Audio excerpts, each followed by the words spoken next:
Sure. Before I ask some other questions about politics, let's ask about the man. Sure. It's funny. I'm first generation American, and my parents always pushed on me, as well as my sister. You know, education is so incredibly important.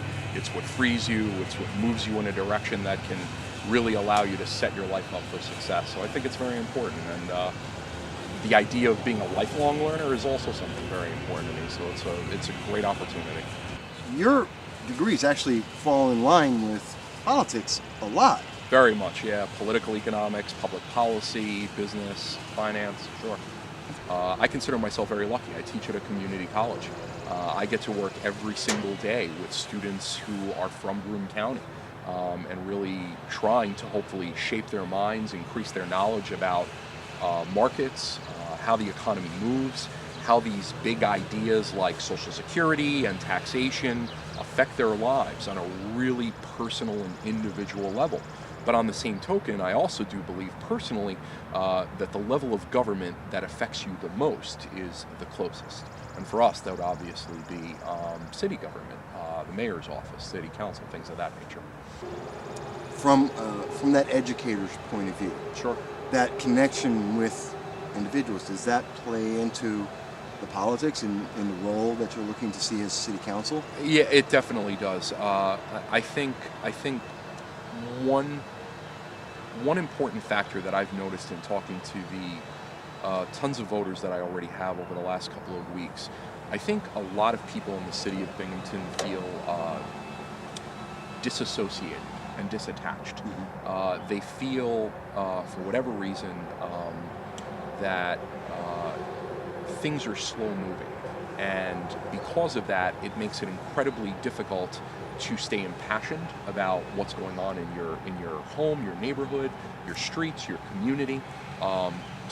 Binghamton is a great place, but we've also got a lot of tough problems that we have to tackle.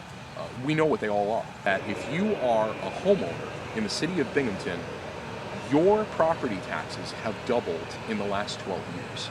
The city of Binghamton now holds the record for the highest tax city per capita in the state of New York.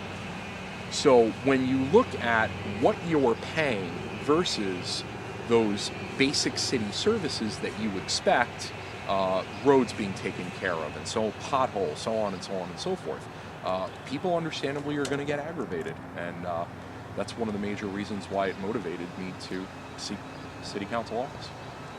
We're talking about the casino. Let me ask you, if you were representing the first ward, and the first city seat, how would you have approached this? Honestly, given the hypothetical scenario that I was on the city council at this particular point and everything else was exactly the same, I would have voted no. And here's the reason why. It's incredibly obvious that we need businesses to come in here with jobs. I have two main concerns.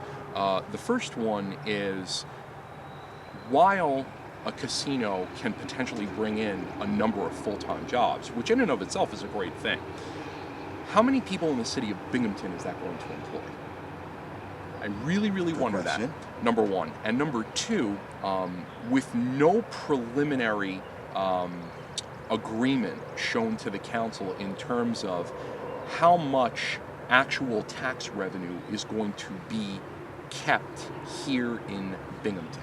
That bothered me a lot, because that needs to be appropriated and put in directly and explicitly in the contract. If it's not, we don't know how much of that revenue is going to Albany and not staying here. And an overwhelming amount of that net revenue is going there and not staying here. It makes me question what betterment to the community that brings, right? From a financial perspective. So for me, knowing what we know, and obviously, as you correctly mentioned, there are a lot of unobservables that we don't know. What went behind the scenes, the politics, and all of those type of things. But as it was, I would have had to vote no for those two major reasons.